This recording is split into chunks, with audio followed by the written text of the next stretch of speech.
نحمده ونصلي على حبيبه الكريم اما بعد فاعوذ بالله من الشيطان الرجيم بسم الله الرحمن الرحيم ان الله يأمر بالعدل آمنت بالله صدق الله العظيم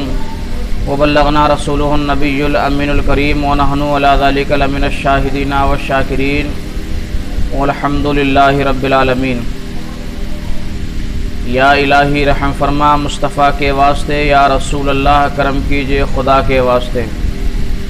مشکلیں حل کر شہ مشکل کشا کے واسطے، کربلائیں رد شہید کربلا کے واسطے۔ درود شریف پڑھیں۔ اللہم صلی علی سیدنا و مولانا محمد وبارک وسلم، صلو علیہ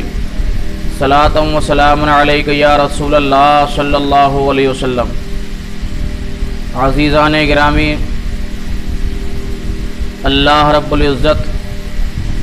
جل شانہ و عم نوالہ کے مقدس بندے ایسے اس دنیا میں گزرے ہیں کہ جن کی مثال صبح قیامت تک مل نہیں سکتی، اور کچھ اس طرح کے لوگ اس دنیا میں آئے کہ جو کہیں انصاف کی بات کہنے کا اگر نمبر آئے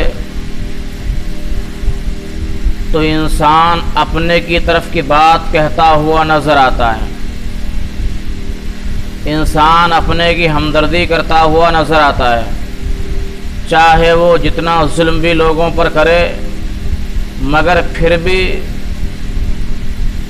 ہر انسان کی یہ سوچ ہے کہ وہ اپنے کی ہمدردی کرتا ہے، مگر اسی روئے زمین کے اوپر، اسی آسمان کے شامیانے کے تلے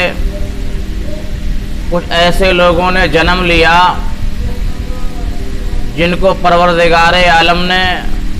وہ شان عطا فرمائی کہ صبح قیامت تک دنیا ناز کرے گی۔ ان نفوس قدسیہ میں سے ایک حضرت عمر فاروق اعظم رضی اللہ تعالی عنہ ہیں کہ جن کی شان کا جواب نہیں ہے۔ اللہ نے انہیں وہ شان عطا فرمائی، پروردگار عالم نے انہیں وہ شان عطا کی ہے کہ جن کو صبح قیامت تک زمانہ فخر سے یاد کرے گا۔ آپ کا دور خلافت ہے، آپ 47 ملکوں کے بادشاہ ہیں، اور ایسے عالم میں آپ کا بیٹا حضرت شہمہ جو قرآن کا شاندار قاری ہے، شاندار آواز کا مالک ہے،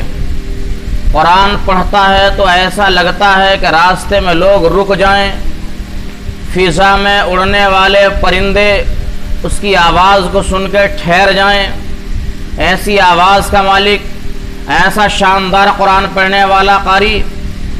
لیکن اس کا ایک دوست، یہودی دوست آتا ہے اور آنے کے بعد کہتا ہے،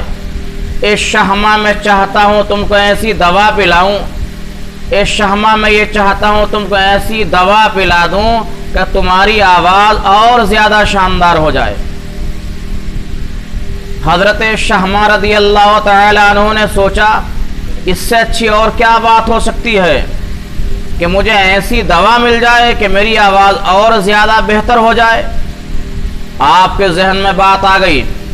اور آپ نے اس کو اپنا دوست سمجھ کے اس کی بات کی قدر کی اور فرمایا، ٹھیک ہے آپ دوائی لے کے آؤ، ہم تمہاری دوا پینے کے لیے تیار ہیں۔ وہ یہودی دوست حضرت شہمہ رضی اللہ تعالی عنہ کو ایک باغ میں لے جاتا ہے، اور باغ میں لے جانے کے بعد دوائی کے دھوکے سے شراب پلاتا ہے۔ حضرت شہمہ نے جب شراب پی لیا تو شراب کے نشے میں مست ہو گئے، شراب کے نشے میں ہو گئے،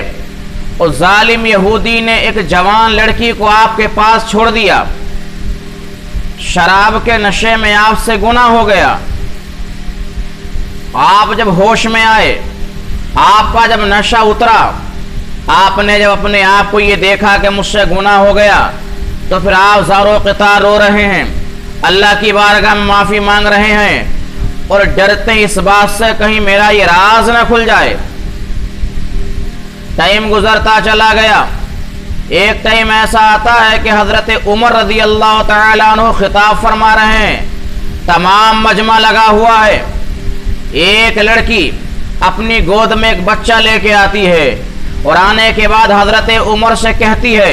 اے عمر دیکھو یہ میری گود میں جو بچہ ہے یہ تمہارے بیٹے کے کیے ہوئے کام ہے, جو میری شادی نہیں ہوئی ہے اور میں بچے کی ماں بن چکی ہوں. حضرت عمر رضی اللہ تعالی عنہ نے جب اتنا سنا فوراً ہی آپ کو جلال آیا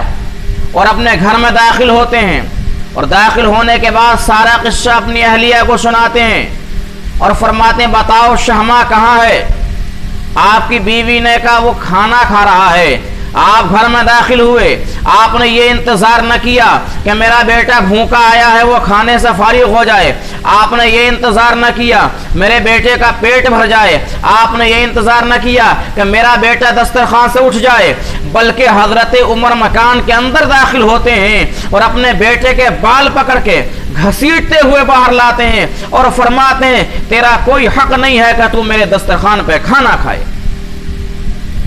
حضرت عمر رضی اللہ تعالیٰ عنہ اپنے بیٹے کو باہر لاتے ہیں اور لانے کے بعد جلادوں کو بلاتے ہیں اور جلادوں سے آپ نے فرمایا تھا, اے جلادوں میرے بیٹے پہ زنا کی حد جاری کرو. تمام لوگوں نے یہ کوشش کی حضرت عمر رضی اللہ تعالیٰ عنہ کو منا لیا جائے. تمام لوگوں نے یہ کوشش کی کہ حضرت عمر سے ان کے بیٹے کو چھڑا لیا جائے, مگر حضرت عمر فرماتے ہیں اے لوگوں یہاں معاملہ شریعت کا ہے, اے لوگوں یہاں کسی کی نہیں چلے گی بلکہ یہاں تو وہ چلے گا جو قانون میرے مصطفیٰ نے دیا ہے. آپ نے جلادوں سے کہا جلادوں تیاری کرو, شہمہ پر کوڑے برساؤ. تیاری ہو رہی ہے.